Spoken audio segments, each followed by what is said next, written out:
And I think we're live, Aaron. Hey, we are live. Hello, Gilbert. How you doing, buddy? How you doing, David? we've been talking behind the scenes, so I got to say hi to him now that everybody can see us. Hey, David, how you doing? Hello, Gilbert. How you doing, buddy?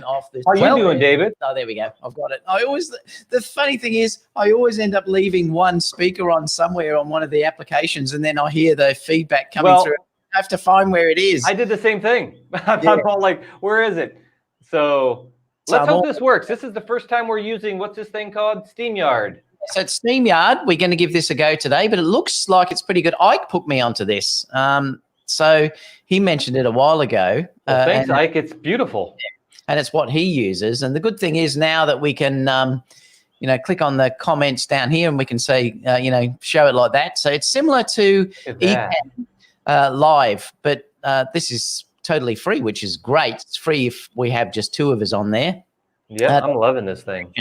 I think Ike must have the paid version because I know he has multiple people that he brings on his stream. So he's probably I've seen him. Yeah, so that's what he's using, the same thing. Okay. That's cool. And then you can get rid of the logo, which is up the top that you see that powered by StreamYard. If you go in the paid version, you can get rid of that. But we're not worried about that. I mean, I'm pretty happy. I don't mind promoting that. Go for it. Yeah. So, Gilbert, there now, the good thing is that we can start to show comments now, which is great. I came on and said, 30 minutes to wait. We were still there. I saw that. Hey, Mark, how you doing? Jim, Carl. Jim is looking like he's going to get some sort of a gas attack, I think, with the new camera. We're going to talk about that today. And look, Hogarth is saying there's no lip sync today. See, lip sync issues. And this is beautiful. I mean, David's hosting this, so he's got all the controls there. And it's just, we just turned this thing on and everything just worked. I mean, no fiddling or nothing. It's great. Like I said, the only thing that we were trying to say would make this better is if Aaron could also click on the chat as well to bring things in. But you can't seem to do that. And if Ike comes back later, he may let us know if that's something you can do because he's used StreamYard for a while, so he may let us know if that's possible. But yeah, like within the StreamYard web browser, it's not even an app or an application you download. It's just the browser. I can see the chat, but I can't comment, so I have to have another box open and say, "Hi guys," on the regular YouTube thing, like I just did there. So it's a little funky, but hey, you know what? Yeah. It's working. Yeah, Gilbert said there was echo. Yeah, that was before I worked out. One of us had the wrong things on, so you get that back. So there's nothing we could do about that. Travis said your two videos looks the best it ever has. Well, thank you, Travis. It's really and you know what? StreamYard, at least with the free version, maybe you have to pay for something else, but this is only $720. So that's kind of made me kind of like weary about, it's only $720, but being that we're in small squares, I think, it's kind of, you're not seeing it blown up on a 1080 screen. That's what I think, because we're in small boxes. But then the energy, the data is lower, so I think that helps all the lip sync and stuff. Well, I've just full screen, and yeah, it's not bad, but you can see that it's not really high def. But like if I switch between both of us, and if I bring me up there full screen, I probably look a little bit better in the quality, but then remember I'm putting out the video. You look good on my side. I look good on my side, but then once it goes to YouTube, maybe not as good. But I rather have 720 perfectly working video in a perfectly working application than having all that fiddly junk in my mouth not matching my audio. So I'm pretty happy. I'm laughing at Expats said, only problem is StreamYard is swapping your accents. Oh, hey, that would be kind of cool, right? Oh, that's too funny. Well, there's a flaw, but hey. Love it. I'm getting used to all this stuff here. Gilbert said, looks pretty good, David. The video quality went poor quality, so I had to restart the stream. Oh, yeah, Carl said, and that's about it. So we've got a few things that we're going to discuss with you today. We've got some interesting stories. We're going to start off talking, first of all, about the new Sony camera. See, Mark said we would look better with makeup, so I applied it real quick. So it's going to be interesting. I'll show that comment because I'm loving putting these up. what's that? Expats, camera and travel. Laugh out loud. I'm not sure. Oh, he's talking about the other thing there. Mark said, Adam, you're correct. You guys would look better, yeah, with makeup. That's not going to happen, Mark. No, nope. I'm not going to put on makeup. Can you imagine, especially in this hot, it's like 100 degrees right here. I'd look like terrible. Yeah, we're the opposite weather. See, I'm cold here. I know. I'm so jealous of you right now. I'm drinking a coffee and it's like 100 degrees, which I hate doing, but I like coffee and I like drinking with you guys on the show here. And this is the mug that my good friend Oreo in Italy gave to me when I visited him out there. So I'm going to have to start bringing out older mugs that I've already showed, but that's that one. Thanks, Oreo, if you're watching. Adam Master said it's good enough for the information and entertainment you guys provide. Exactly. So, so I thought we'd start off today talking about the new Sony camera. I'm going to call it the ZV1. Aaron may call it the... sorry, I'll call it... What are you going to call it? ZV1. And I'm going to call it ZZZZ. me. Sorry. This is going to be... Some of you are probably not going to like...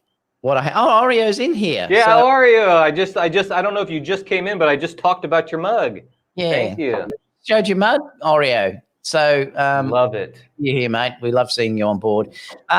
So some of you probably aren't going to like a few things that we're going to say about it. Now, we're going to talk about this from the perspective of our usage. So please, if you think the ZV1 is for you, that's fantastic. And you can put the comments down below and stuff like that. Because we'd love to know about your case for this. But I'm going to talk about it from my perspective, and Aaron will talk about it from his perspective as well. So as two YouTubers and vloggers that we do this type of work all the time, we're going to talk about it from the perspective of two users that haven't been sent this camera from Sony and have nothing really big to hold back. You don't have to. So we're going to talk about what we think about it and stuff like that. So we thought, to start with, I thought I'd talk about the good things about the camera. And, and there are some good things about the camera, obviously. It's basically based after the camera that I had, which is the Mark V, the RX100 Mark V. So that's why they've put the 5 in this as well. So it's basically a copy of that. Although Jared Poland said that he thought that the build quality wasn't as good as that. It seemed to be a little bit more plasticky in feel. So that was interesting. So let's start with the good things. So the good things is that the color science has been improved. So it's got the latest color science that Sony tend to bring out in all of their latest cameras. So that is a plus. The other thing is it's got the internal ND, which I loved in the Mark V, and that's why I never went up to the Mark VI. Because I like that ND, and that range of lens was good for me at the time. But since I've been doing more blogging and sort of vlogging and stuff like that, well, I did work out that lens was nowhere near wide enough, and that's one of the reasons why I sold it, because it's only a 24mm focal length. So there's a couple of good things there. That the articulating screen is amazing, and I'm just hoping that comes out in the cameras now that Sony bring forward in the coming days, which would be terrific. If the A7S III or the A7 IV comes out with that same screen, it will be just brilliant.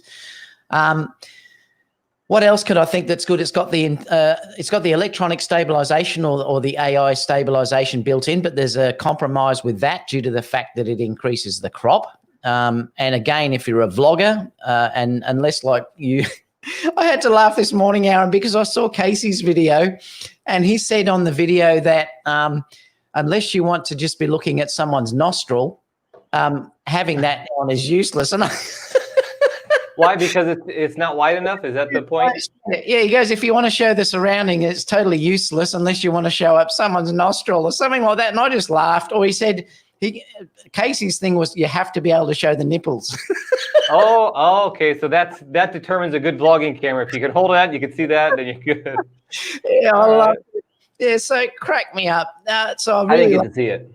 Yeah, I really laughed about that. Like, I thought that was funny. So, yes. So, look, it's got a great screen. Well, I shouldn't say it's a great screen because there's some things I want to talk about that as well. But it's got the articulating screen now, and it's got the internal stabilization. But like I said, there's a compromise with that. And it looks like it doesn't overheat, but it does get hot. So no one's really tried it yet outside or whatever to see if it will overheat if it's, if it does get hot. So we've got to wait. Is that dog annoying you? No. So I'll talk about my bad side, and then I'll pass over to you, Aaron, and you can talk a little bit about it as well. So what do I think Sony have done wrong with this camera? And remember, guys, this is my opinion, and Aaron will also give his opinion, but this is my opinion about what's going on with this camera. I'll start off first of all to say that it's still limited to 4K 30. So that to me is still an issue now in a 2020 camera. It should have had 4K 60 as a minimum. The bit depth has still not been changed. It's still 8-bit and it's still 420 internal. You have to get external to get 422. So the video side of this is compromised if you want to shoot 4K.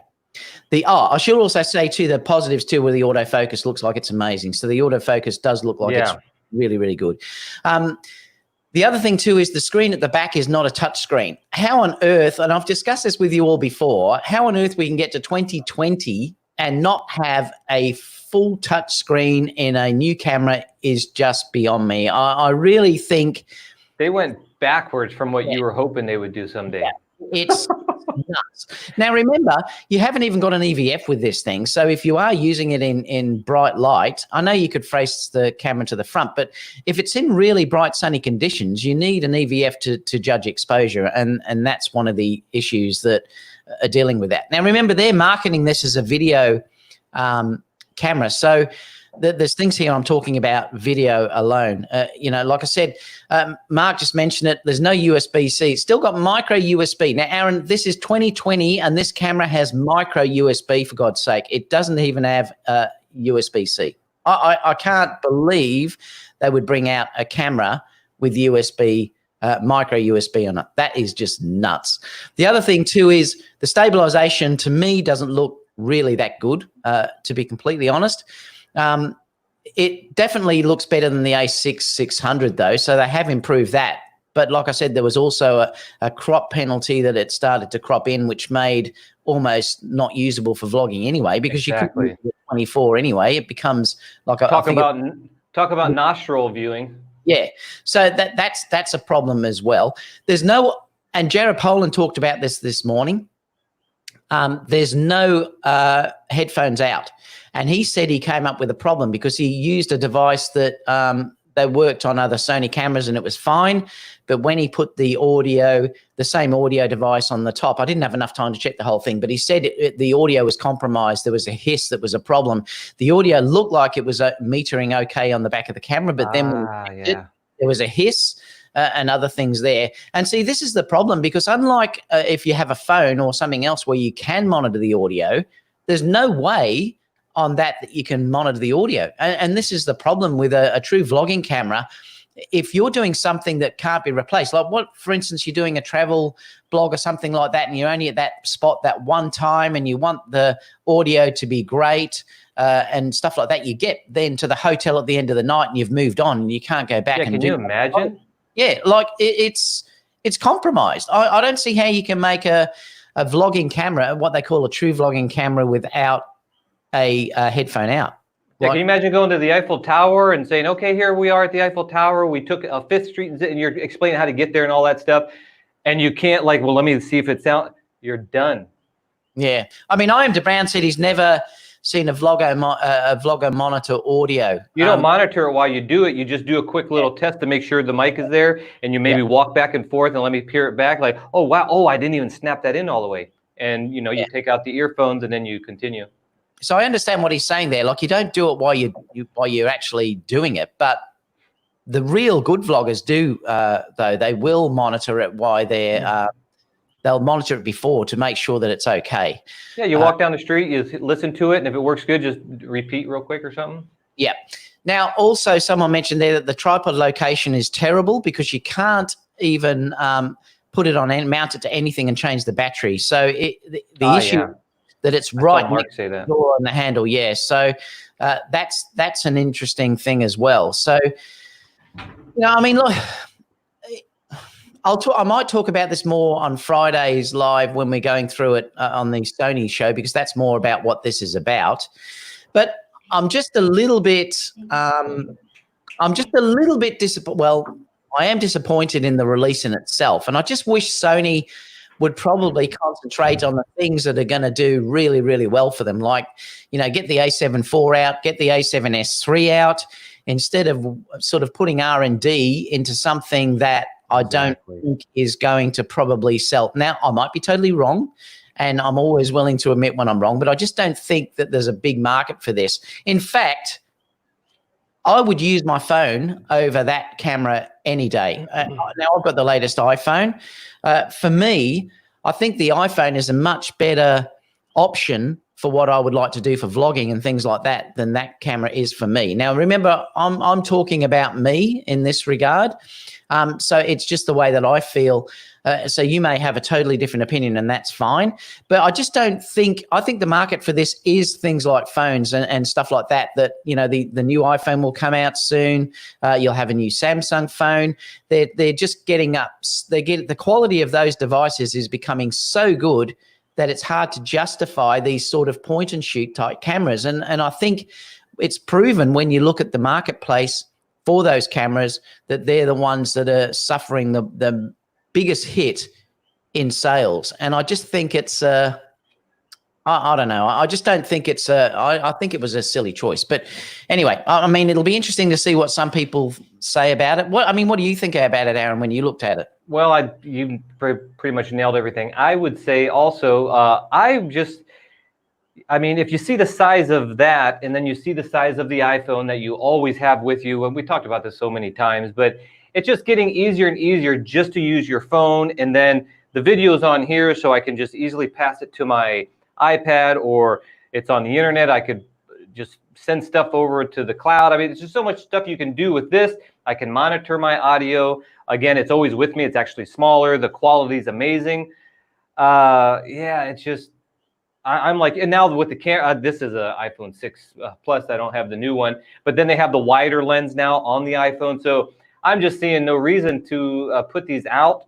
They need to make money, so they need to do all these different things. And then, like you said, the screen, that was like, we're always hoping that they'll go with a full touch interface screen in the menus. They could have this could have been the first camera where they put like the iPhone-y type responsiveness to something and go like, wow, that screen's amazing. It's just brilliant. And, at least to give it something. But yeah, I would just stick with my Osmo Pocket. But even having a phone with me all the time, and my wife has the new iPhone like you, David, and sometimes I just say like, hey, film me real quick. I don't even need a tripod. She's got the phone, and we do that. And if I was by myself, sometimes I just have my phone, and I just rather use my phone.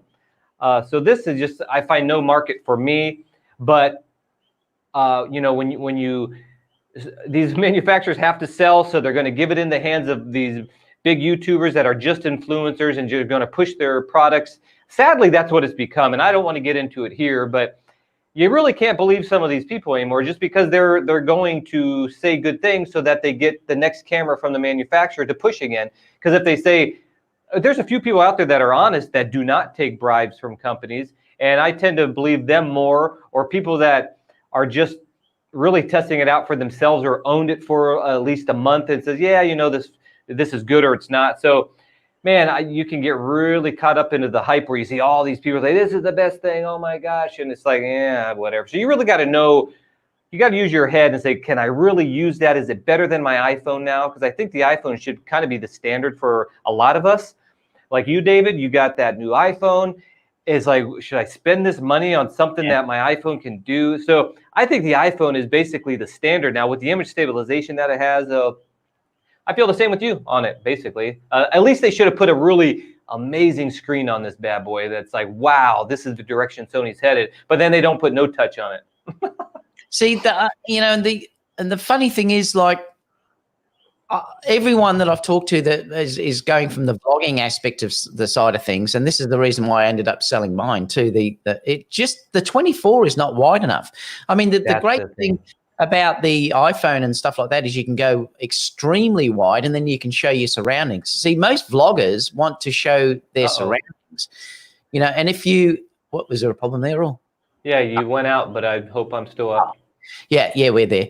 Okay. So it's 24 is nowhere near wide enough. You need at least sort of a 16 or wider if you want that. And someone like John said, this is true, John. The iPhone is not good in low light. So that's one thing you do have to understand, that there's compromises you have to be made as well. But having said that, John, what I think is the better option here is to buy the A6400. I mean, the thing is, when the initial price you save, I think if we buy in the interim, I think you save $100 or something like that. But now bear with me, because I know some of you are going to jump in and say, yeah, but then you've got to buy lenses and other stuff. But if the A6400 is only $200 more expensive than what it will be when it reaches the price in another month or whatever it is, when that price runs out. So the A6400 is only a fraction, $200 dearer. I shouldn't say a fraction, but it's still $200. It's so much more capable.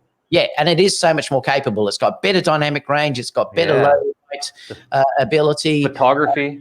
Better for the photography side of things. So it's Does it have a mic? Does it have headphones? No, but that's the issue. The A6600 has it, but you've got to then pay another, I think it's $500 to move up to the A6600. So, you know, I mean, my recommendation would be to say buy the A6400. Now, yes, you might have to buy a lens with that, but you can. It's $200 if you get the kit lens. So it's not that much, and you have got a fully working camera that would be better probably than what this camera is giving you. Oh, yeah, by far, and I if think. you can afford it and you say get the A6400 with the 16mm lens, then you've got a wider lens, much better in low light. And, you know, I think that's probably a much better camera to use than, say, getting this camera, because you're going to remember, to effectively use this as a vlogging camera, you're going to have it on some sort of a stick, because you need to get it far enough away from your body to make it wide enough to be able to use. So you've got to carry around other stuff anyway if you're going to use this as a vlogging camera, because at arm's length, 24 is not wide enough, Aaron. Yeah, and Carl said this camera is for your grandchildren and not for you, David and Aaron. Exactly, it's not for me. Hey, I saw Oreo's comment about the Osmo Action, that he likes that. You know what I noticed? If we talk at the same time, I lose all audio. I don't know if you're getting that. Yeah, like right there. It's weird. But anyways, what's the focal length or whatever on the Action? Yeah, I don't know actually what that is. It's I think it'd be wider than 24 though. And because the pocket, because Oreo said he wouldn't mind looking at an updated pocket DJI Osmo Pocket camera, but that one actually has it too tight. I mean, I forget what the millimeter is. I think it's even tighter than 24, which is even more difficult to get it away from you. So the Osmo Pocket isn't necessarily like great for vlogging as well, because you need an extension pull or try to get your hand out here. So it was made for more of a cinematic look, they say, because it's not wide. It has a little more normal view to it. So the Osmo Action, or even the GoPro 5, I think it's up to now, those might even be better just because they're smaller. They're probably less expensive. So I don't know. I still say the iPhone is really hard to beat. I mean, you can have all these gadgets, but that's always with me. And if you had the wide angle lens on there, I think it's the best thing to go. So Jim said too, when we both talk, it does both come through. So it must just be on your side, Aaron, that it's dropping for some reason. Yeah, it's weird. Oreo said the Action is much wider than 24. Yep. The other thing too is I noticed as well that the Osmo Pocket, you can buy the wide angle lens for that too, that you can stick on it. Yeah, they had the one by I forget the company, and it was horrible. It was like the edges were just really bad. But then they came out with one, maybe Freewheel or whatever has a new one, I think. Maybe that's the company, I don't know. But yeah, it seems to be pretty good. But man, I'll tell you what, putting those little things on on the pocket isn't difficult in itself, but you could bump it off. You can't put it in your pocket now. You got to be careful, because if you put that in your pocket, that thing's going to fly off. It's like just a little magnet. So it's not ideal for me, so I don't use it. That's just me. I think I would rather go with the Action, the GoPro, or again, just my phone. It's always with me, and I can monitor audio. It's got a beautiful screen on it. I can see myself. I mean, yeah, I can't beat the iPhone. Like Oreo CD finds the cell phones very uncomfortable to hold. You know, the interesting thing is too that try a pocket. I mean, yeah.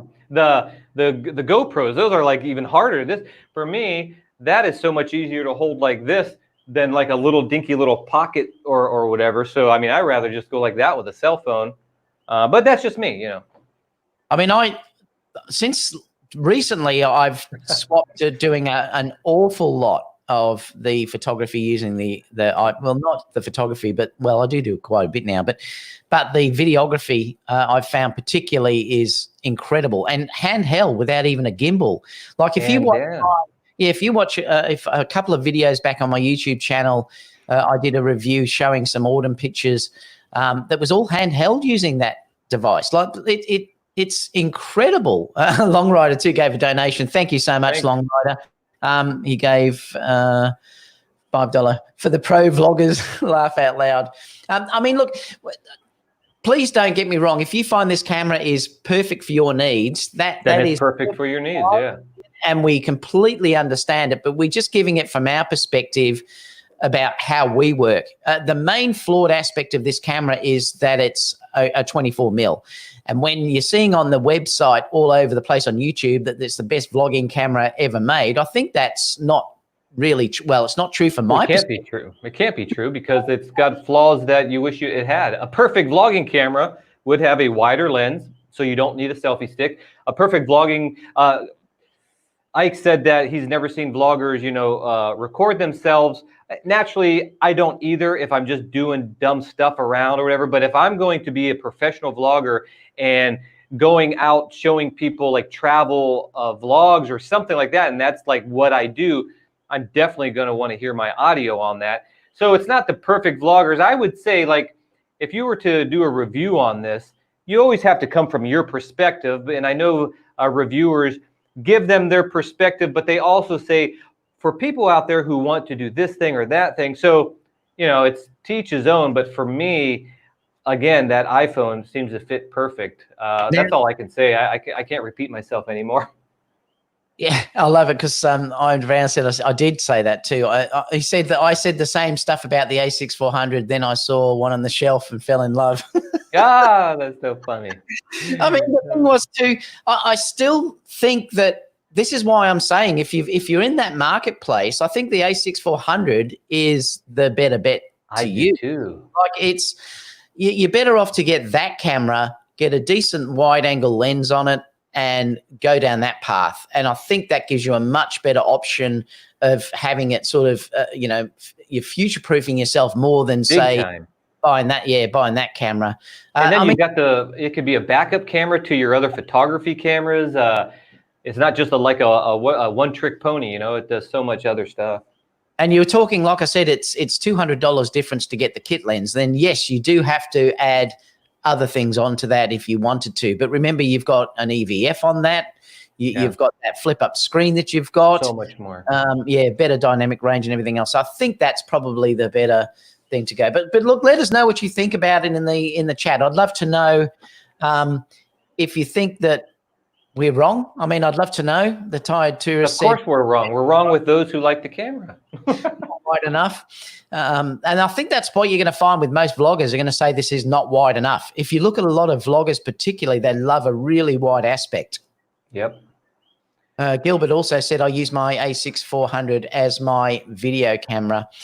Now, there was one thing, though, that I did want to discuss too, and it was on, I think it was on Gerald Undone.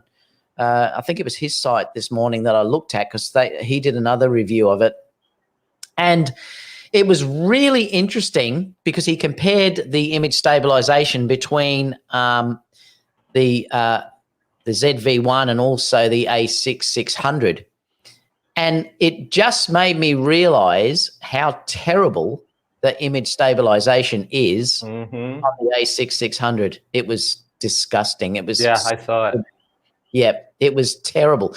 That's why recently I said to people, I think you're better off to buy the A6400 and stick it on a gimbal, and you'll save money, and then you will have great stabilization. Yeah, rather than trying to use it handheld, because the A6600 looked terrible in the stabilization for video. See, I think you're getting onto something where if you spend just a little bit more, you can have so much more than trying to spend a lot of money on the newest camera that just doesn't quite fit or isn't quite future proof or whatever, like you said, because kind of like the Osmo Pocket, it's not very future proof, but it wasn't that expensive either. But if you're going to pay a lot of money, I would just put a little more into it and get something that I could use for multiple things. But again, that's our opinion, you know. Should we go on to the next story? It's getting late, David. Yeah. Okay. So anyway, let us know what you think all about that sort of stuff. I'd love to know your opinion about it all. Let me just clear this.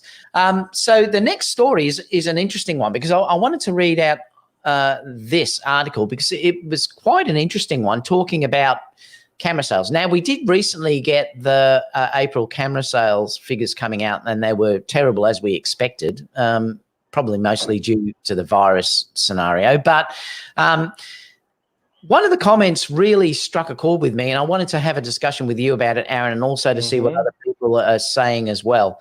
Because this is the comment, and what basically it was all talking about is have we reached the pinnacle in what people are happy with their cameras? Now, I know I keep saying I'd like the 4K and stuff like that.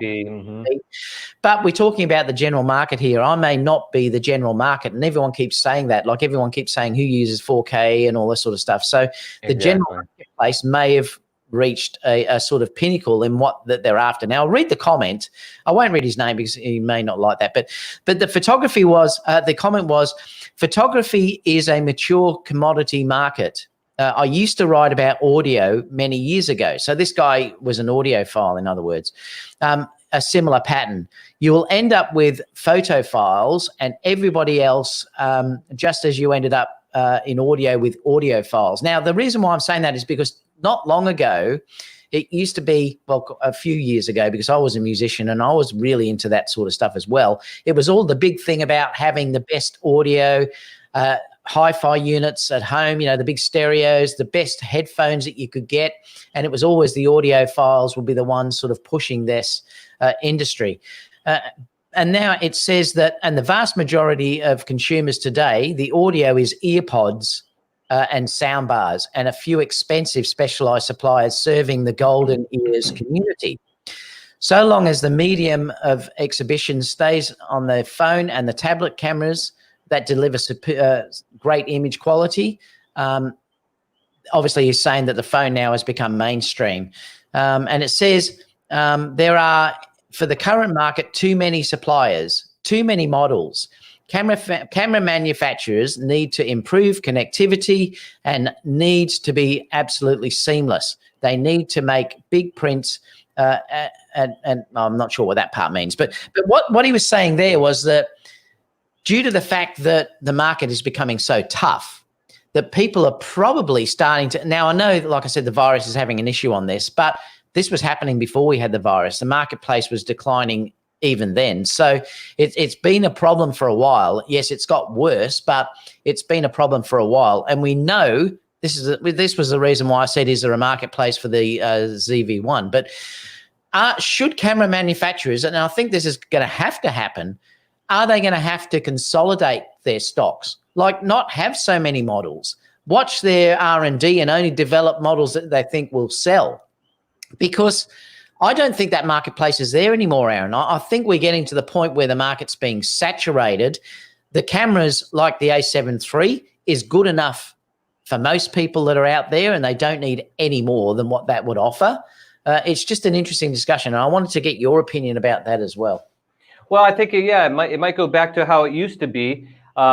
Years ago, they manufacturer would make a camera, and it seems like, I mean, this was before YouTube and all that. It seemed like they would have a camera come out every 4 years, maybe.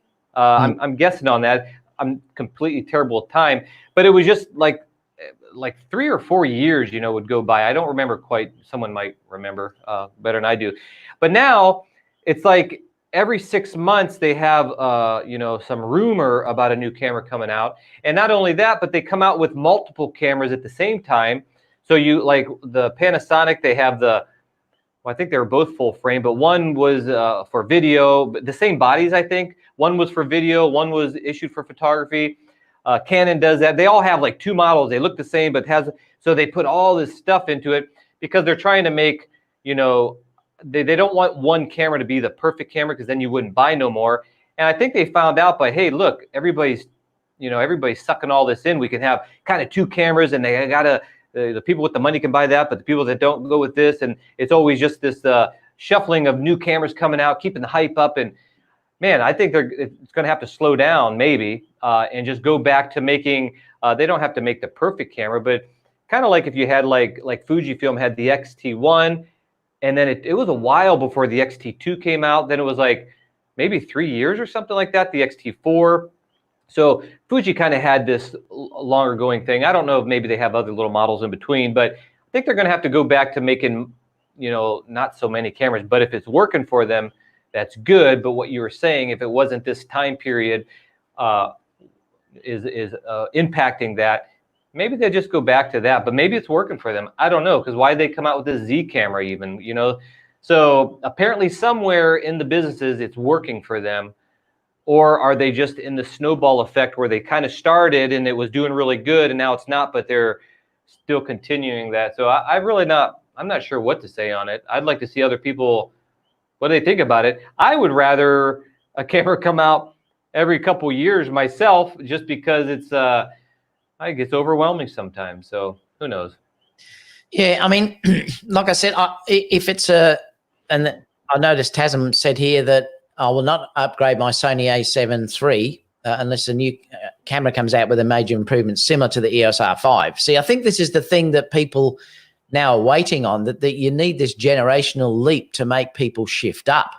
And that's the reason why I didn't get the A9 too, because I thought the A9 was perfectly good enough, and it just didn't have anything, that I thought would make me want to upgrade to it. And I just thought, well, what the A9 is good enough. There was only sort of these minor improvements. The A7 III against the A7 R4 to me was just not. I mean, I know the A7 R4 is an amazing camera. I loved using that around the US, but so the A7 III is also an incredible camera, and I think you need something like what the R5 is. And I'm hoping Sony do this with the A7 III or the A7 IV. We need this generational leap that will make people go out and say, boy, I need to go and buy that again. But I'm just not 100% sure that people will do it now, because are they just going to be happy with what they've got? And we're going to talk about it with like this article. I just want to share this article, Aaron, because go for it. It's talking about the iPhone here. Let me just share this application window, and it's this one. So if we look at this article here, let me just clear this screen.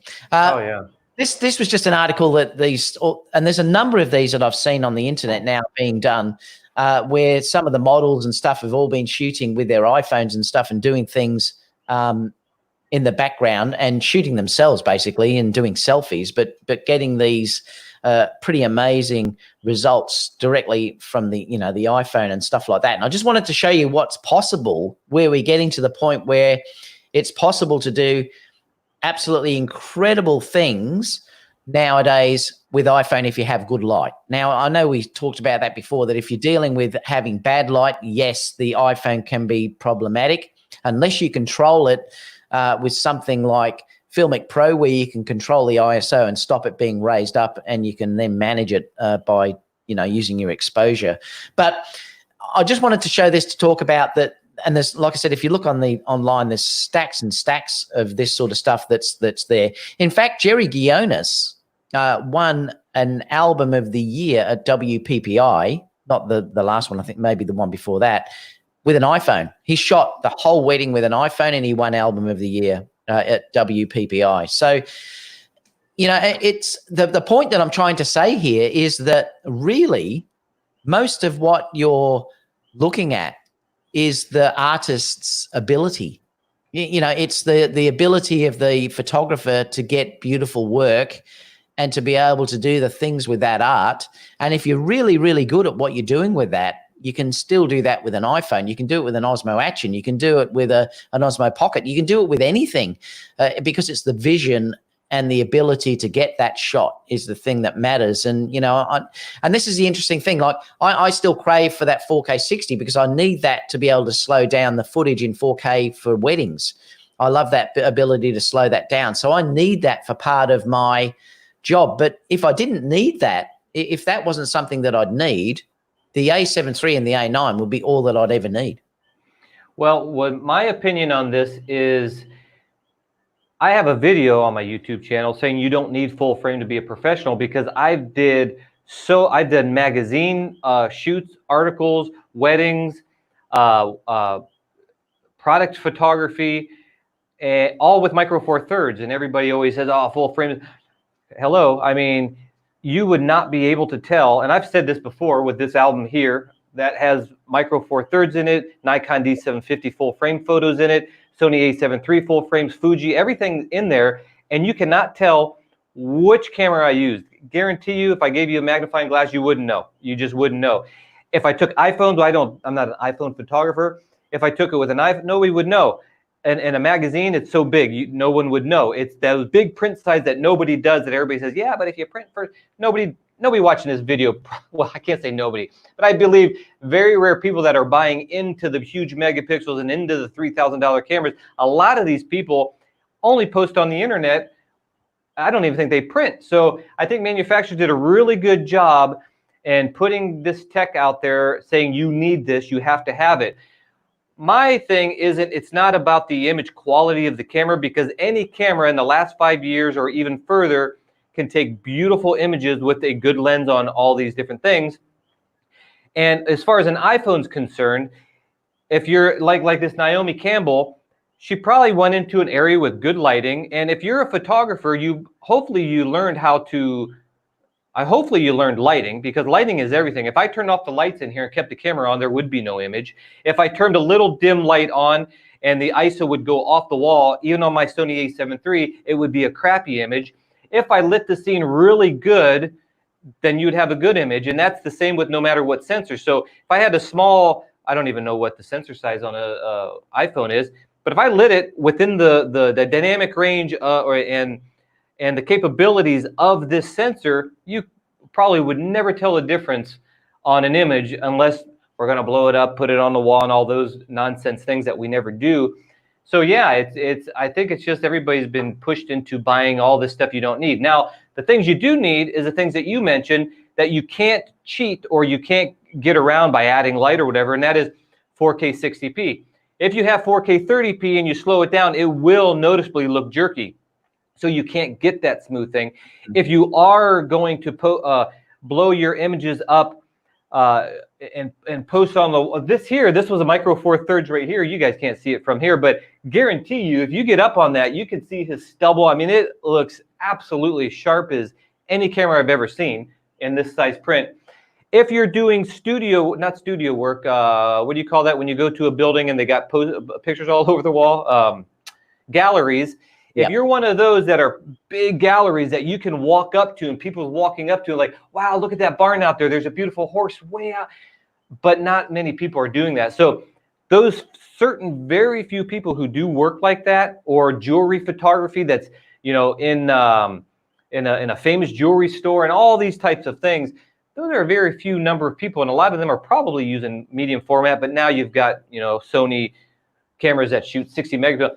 Half the people aren't doing that. So you can shoot beautiful images with any camera. On our Facebook photography and videography school, Torben always jokes around that, hey, give Aaron a camera with a pinhole cap lens on his camera, and he can probably make it look good. And I kind of chuckle, but it's true.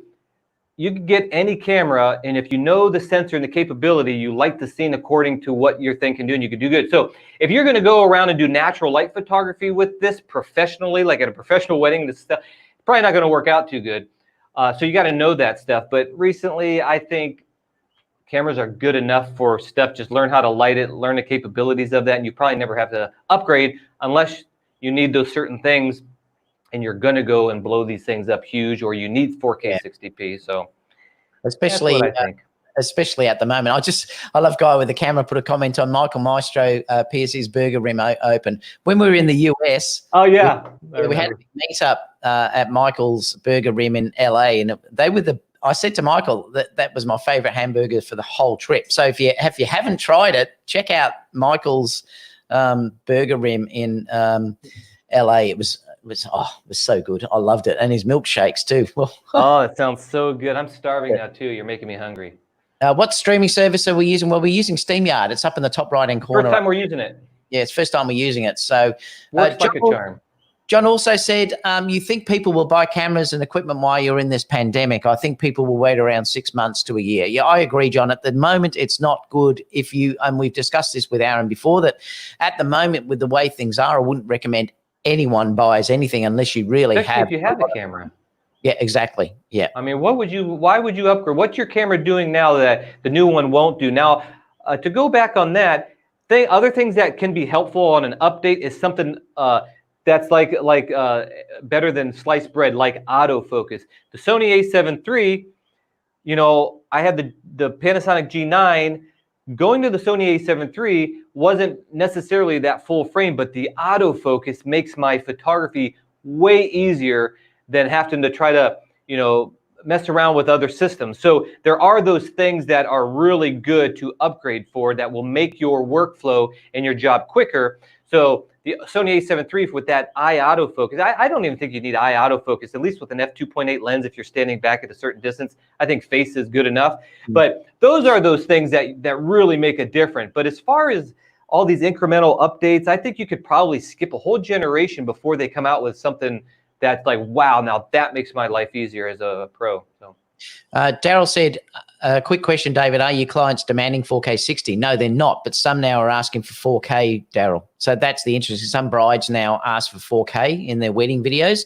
The issue for me is, yes, I can shoot 4K, but if I shoot 4K, I can't slow it down. That's the real dilemma for me at the moment with weddings. I'd love to be able to shoot. But it's not only that, though, Daryl. It's also the fact that if I want to crop in, I've got the ability, if I had 4K 60, I can also then slow that down at 1080p and crop it in at 100%. So it's giving me multiple camera angles. So you see, these are the issues that I'm facing at the moment.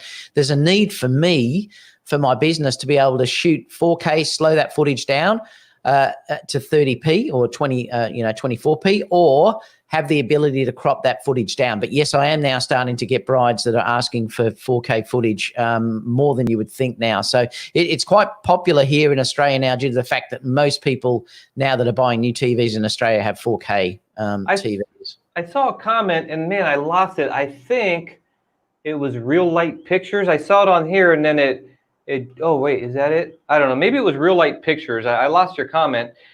He said something like, "Oh man, I wish I could read it again." I saved dollars for the A7S III. No, I thought he said someone had an A7R III. I can't. Oh no, it's Mark. I am happy with my A7R III. The main interest I have now are lenses, and that's super important right there.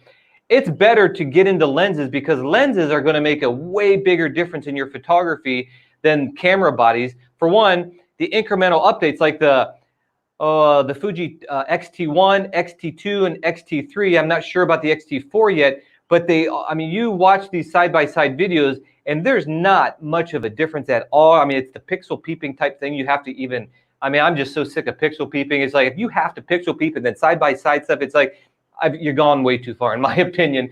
I know Torben would hate me for that, but it's like, I just don't care about it no more. But you're right. Lenses, you can get a wide lens and get a whole different look. You can get a better lens and get a sharper image. You can get a more telephoto lens and get compression. So lenses are way better to invest in because you can get way different looks, not just quality out of it, but just different looks to your photography, close focus. And that brings you into a whole new realm of like, wow, that's kind of cool to get close. And yeah, I'm completely with Mark on that one. And you know what? Like, you'd be better if and this is what Aaron is saying is exactly true. If you haven't got, say, the money to say go and buy an A9 or whatever, if you have an A7 III and then you save up and you buy the 24 GM, or you go out and buy the 135 GM, that is going to help your portrait photography way more than if you then went up and bought, say, an A7R4 that you might not be able to afford. With that same lens, with that same, less than par lens, right? Yes. So if you have this lens on your camera that's not the best, and you upgrade the camera body with that same lens, it's like, you might see a little bit of a jump there, but just switching the lens out on the camera you already have can make a huge, depending on the lens.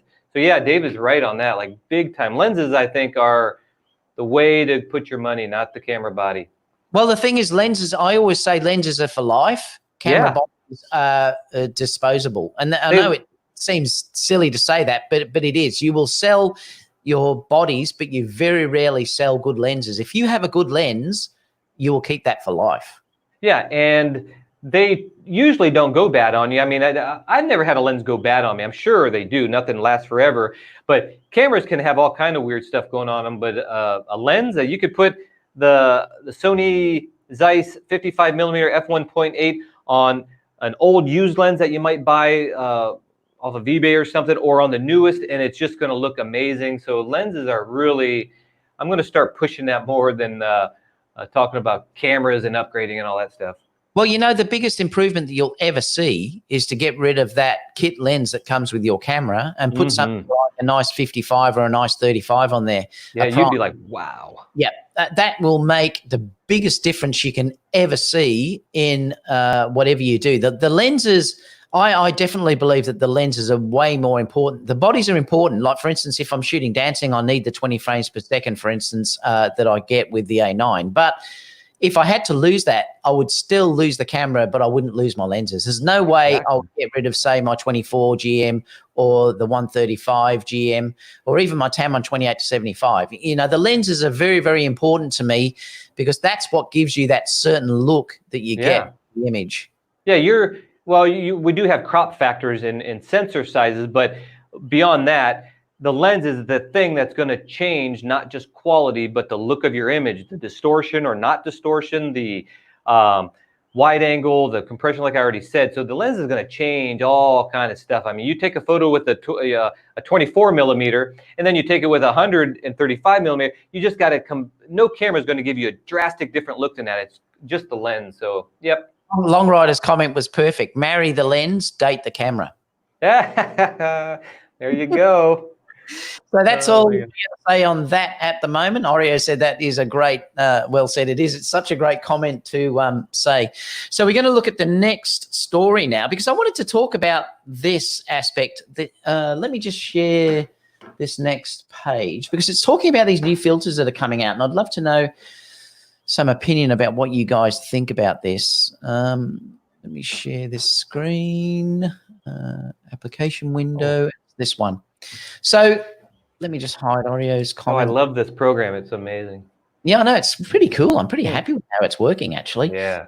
This is talking about some new filters that were come out. I think they're Aura Aperture or something, unveils new rear-mount filter system for Canon, Nikon, Sigma, Sony, and ultra-wide lenses. And I suppose from a photographer's perspective, there's two ways of looking at this. I think, and someone may be able to correct me if I'm wrong, but I think this is probably useless if you're a videographer, because if you're a videographer, you need to be you have a variable ND. So I think these are probably useless in that scenario. But for photographers, it may be, there's probably some good sides to this. And I'd love to know anyone that's got one. I think Langston bought some, or someone, I know someone in the photography videography school bought some of the older type. And what they are is they screw in between the end of the lens, or they don't screw in, but they drop in. Now, this new one that's come in is a magnetic type of attachment that just drops in. I'd be a little bit, to be honest, I'd be a little bit scared because I'd be terrified something will be on that and then it could scratch the sensor or something. I don't know, but it's probably not something that I will ever buy. But there's an area where this might be great is if you were, say, shooting on the beach and you didn't want to, say, expose the lens and change it or put NDs on and stuff, and you could have the ND filter built into it. But these are all fixed NDs. So to change it, I believe you'd have to take it off and then replace it with another different density ND. Is that how they work, Aaron? Yeah, I would not get this because one thing I like about, I'm a prime shooter. You know, it's not until I got the Tamron 28-75 that changed my look. I mean, I've had zoom lens before, but primes are my thing. But when you have something so convenient like a prime, a zoom lens, you don't have to change it. And here in Puerto Rico, I was doing lots of beach stuff because we're surrounded by beach, and people here always want to get married on the beach or love stories on the beach or something like that, or photo sessions on the beach. And that's when you want to put that zoom on there, unless you're, you know, I got to the point where I could probably shoot everything with a 50mm now, especially on the beach. You got all the room and all that stuff, or a 135, whatever. But with that, you have to change your lens. You have to take the, even if you're using your a zoom lens and you're still going to have to take it off to take that out if the clouds come by, like, oh man, now it's too dark. Oh wait, you got to take the lens off now to take the filter off. So unless I'm missing something, I mean, the only way you'd use this is if you're in a place like California where there ain't going to be no clouds. We're going out to the desert, and you know, out in the desert you want to shoot at a 0.095 wide open, and you just know there ain't no clouds coming. Then you could put that bad boy on there, put it on there and do that. But I think I would just put a filter on the front. I mean, I don't see, someone have to tell me I'm not, maybe there's an angle I'm not, I don't want to poo-poo the idea here, but maybe I'm not seeing something, that I'm missing something. But I don't want to take my lens off just to change filters out. I mean, like, oh, the clouds, take it off. Oh, no. Yeah. The other thing too is if you're using very high density filters, often what I do is I take the filter off at the front, get focus, and then I'll screw the filter on. That's another thing. Yeah. You can do that with this system. See, that's one of the issues that. That's another thing. You know, that you could sort of come a crop. It's Altric that has it. So I think Altric was really quite happy with them. You know, so it's interesting. And let us know in the comment box down below what you think about this. But there's another thing I wanted to discuss with this as well with Aaron, because Aaron particularly is stronger in the video than I am. But there's also something that a lot of videographers, and I often do it, I won't use a filter at all, and we use what they call cranking the shutter. Do you want to explain what that actually means? Is it cranking the shutter or dragging the shutter? Well, sort of where you up the shutter speed. Oh, you up the video for not having an ND. Oh yeah, for video. I'm sorry, I'll read the comment. For video, yeah. For video, yeah. So, you know, everybody knows, well, maybe you don't know the rule, but whatever frame rate you're shooting at, so if you're shooting at 24p, you should double that for your frame rate. And that's only because of motion blur looks more natural. So if you're shooting at 24p, some cameras don't do, you know, the like, what cameras are those? I don't remember, but some of them are like maybe just a little behind that, but around 48 or 50 for 24p. That way, when I move like this, there's a natural motion, kind of like what your eyes see. When you're outside, though, if you want a shallow depth of field, and let's say you're shooting at an f1.8, and you're at 100 ISO, so you can't make the image any darker through your ISO, and you want that depth of field at f1.8, but it's a sunny day, and you put your shutter speed at 50th of a second to get, you know, nice motion blur, you're going to notice like, whoa, it's way too bright. What am I going to do? Well, you stick an ND filter on there. If you don't have ND filters on there, then there's only one other way you can do that, is you can't dim the sun, so you have to, you know, crank your shutter speed down or make it faster so that it gets darker. But once you do that, his motion starts looking like really kind of weird. I don't know if I can mimic that on there, but it starts looking kind of jittery, and it just doesn't, because there's no motion blur in that. You're capturing no motion blur in that movement, so it looks weird. So I don't know how far you want to go into that, David. Well, see, the thing is, I often do it, and I've gone up to 1/2000th of a second, and the bride has never ever noticed that there's an issue. I know the true purist film guys will say, you know, you should always just double that shutter speed and you know, stick to that. But I've found, honestly, they'll never notice. Well, if you just crank the shutter. I have used ND filters. But right now, you're watching this, I'm at 24p, and with the lighting setup I have, well, maybe not right now, because I kind of changed some stuff around here to make things easier. I didn't like the other studio, it was like too hard. Those lights that I had, where I had the red coming out of here and the lights under, well, you guys can't see it, okay? Those were fluorescent bulbs, and they flickered, at 50th of a second. They you know, actually they didn't flicker. You just seen this banding through my videos. So, and I haven't changed my camera, even though I'm using non-flickered lights right now. But I'm shooting at 40th of a second, and nobody knew that. Even though I should be shooting at 50th, I'm actually shooting at 40th or 30th of a second. I'd have to check, and nobody noticed. I guarantee you watching this now, you might look for it, and I don't think you can still notice. So yeah, I play with my shutter speed all the time. I think when you're teaching somebody video, you got to tell them, or photography, here's the basics and here's the rules, but you don't ever have to follow those. And like you, David, I've shot outside many times higher. And unless you go too high, then you see something weird. But I think someone who made that popular was Private Ryan, was it? With, man, I'm not going to remember his name. Private Ryan, I think that's the movie, where there was the scene where it was that beach invasion, a famous beach invasion. And what?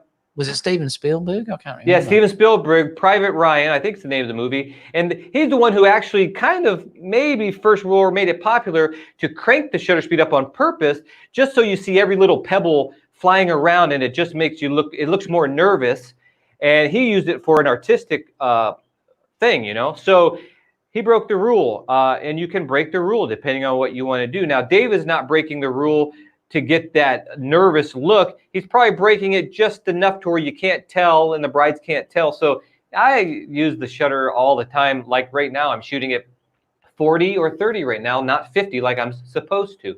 So I play with it all the time. You can use it for artistic value. You can crank it up or down and nobody would notice, or just crank it all the way up for certain purposes. So yeah. What's good too is, and I forgot about that, there are, and a couple of people have made good comments about like flying high or low was one of them, that it's made for ultra wide lenses. You know where they have that bulbous front cover? Well, that's perfect, because then you to go for the massive sort of square filters, you can just stick it on the back. Yeah, so I completely understand about that. Yeah, that's a good idea right there. Or if you're, like I said, I have a friend, well, he's not a good friend, but I met him on YouTube. He changed his YouTube name, but it's Cam the Man. He is absolutely amazing work. He actually does photography. I found him because he was using Fuji cameras, and he does magazine shoots all the time for brands and stuff in Southern California. Actually, he shoots around where I grew up, and he shoots in the desert all the time. So someone like him, he doesn't use these things, I don't think. But someone like him who knows he's going to the desert, he knows there's not going to be any clouds out in California, Southern California, that he can probably attach that to all of his lenses or whatever at a certain whatever he shoots at, f1.8, whatever, at whatever, you know what I mean? So he could just put those on and do his videos or whatever he does because he knows. So for that, you could do it, but I would still just rather just put it on the front, you know, even if they're just not variable, because those can get a little wonky on sometimes. People say, oh, I found one that doesn't color cast, whatever. But if you just want to be pure about it, I would rather just put those on the front of the lens anyways. Yep. Okay, cool. So what we're going to do now is to show our pictures. So can I try to share my screen and see if it works? Let me just clear this comment.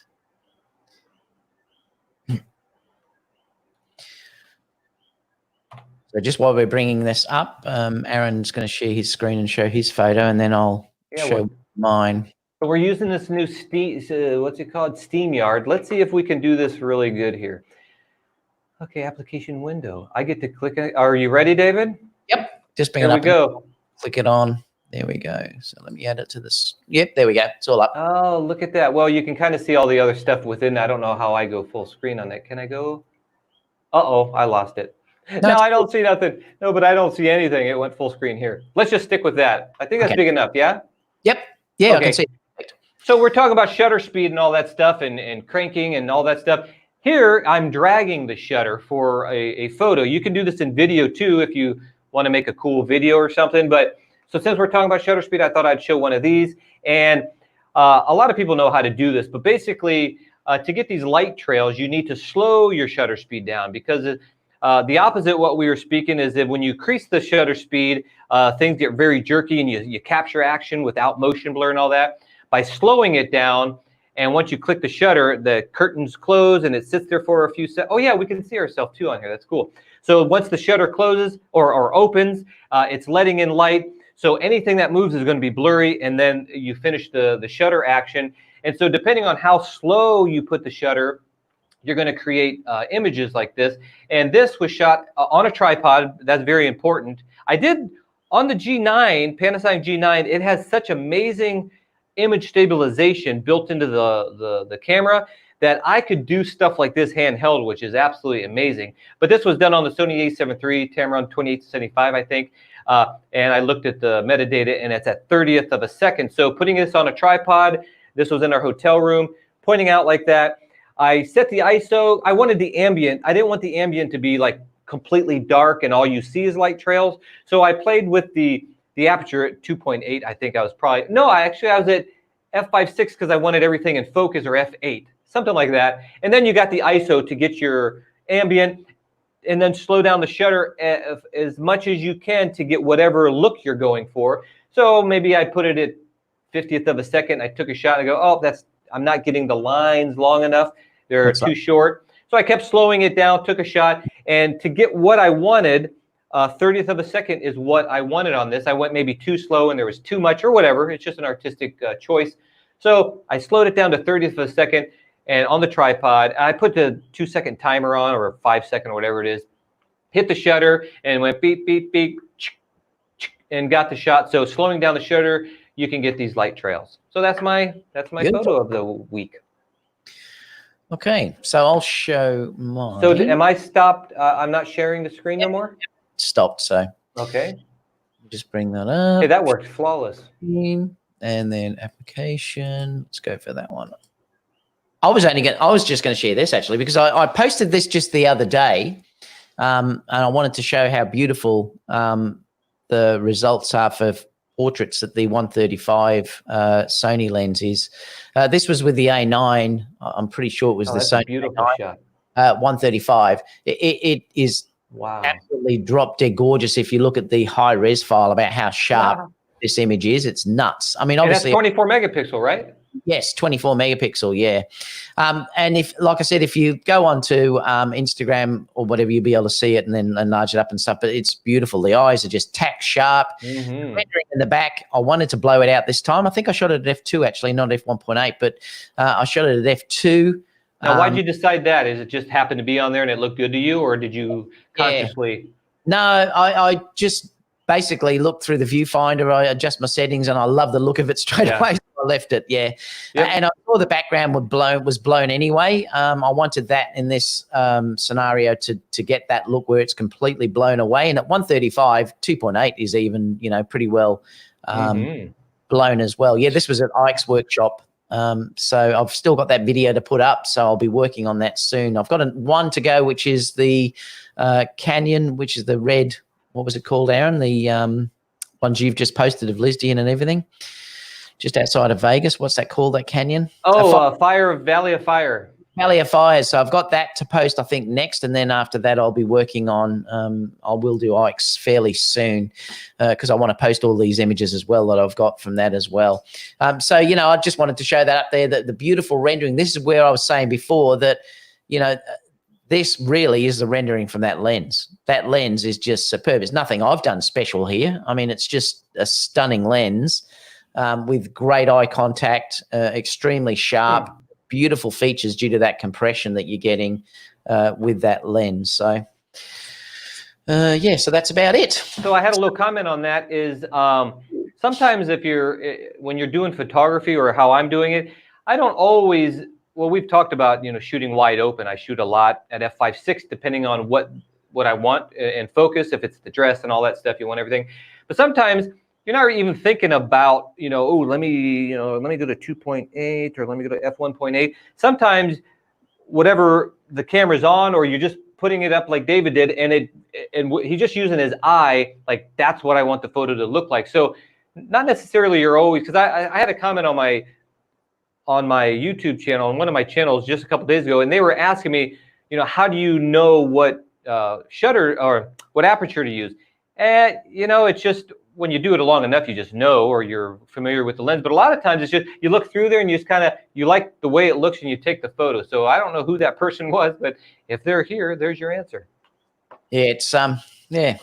So that's about it, Aaron. We're at the end of the show. We've gone through all the questions as they've been sort of coming up because I've been posting them. So it's great. What have you got coming up? Anything coming up in the next few days, Aaron? I don't think so, really. I'm kind of tomorrow. I'm going to be interviewed for something about video and photography. It's a podcast. I don't know. I'd have to find out what the information on that, which I'm going to do right now. And other than that, not too much going on. I'm still doing the product photography every day, 6 days a week, which is working out good, and I'm enjoying that. How about you, David? You said you have a video coming up, but what was that video? Well, I've got Kiara. I'm photographing Kiara yeah. Thursday. We're going to do a sexy shoot with Kiara because she's obviously old enough now. She's over 18 and she wants to do something a bit more out there. So she contacted me and asked if we could do a shoot, something, a bit more sexy. So yeah, it's going to be interesting. So I'm looking forward to that on Thursday. So I'll be filming that, and that'll obviously be coming up in the coming days. I've got those other shoots that I've still got to get over coming up soon as well. But I've got a stack of stuff, hardware stuff that's been sent to me that I've got to do as well. So, well, Torben just said he's saying that I'm on his case about pixel peeping. If you, if you want someone that has a great eye, is a good photographer, go to a Facebook. Oh my gosh, what's that Facebook? Photography and Videography School. Man, I can never think of that. He might post it here so you can see it. Tell Torben, hey, Torben, check out this photo. What do you think? Because he will pixel peep that thing to death and let you know what it is. He's like really good at it, actually. So no, I'm not against, I'm tired of pixel peeping. So if you're tired of pixel peeping, head on over there, tag Torben, and he will pick out good things. And I'm not even making fun of him. He really picks out stuff like, wow, he's right. He saw that. Oreo's really good too. I showed a mug to these guys. I took a photo of a mug with 2 different lenses, and they're pointing stuff out that I never even realized, but it was right. One kind of warped the mug a little, and yeah, so it's all good, man. So Z50 Z6 said, Bluetooth connect my AirPods for mic in and audio out. Yeah, well, sort of no one said whether that's even possible yet, but it may be a workaround for that audio thing. I loved, and thanks for the donation too for that. Photomix says, is it just me or are we the only ones that didn't get the Sony, the ZV1 to test out, David and Aaron? So the 3 of us, that might be why we're telling the truth about how we feel like. Exactly. I mean, remember, they need to sell stuff and they ain't going to give it to nobody who's going to tell the truth. I'm just saying, man. I'm just saying.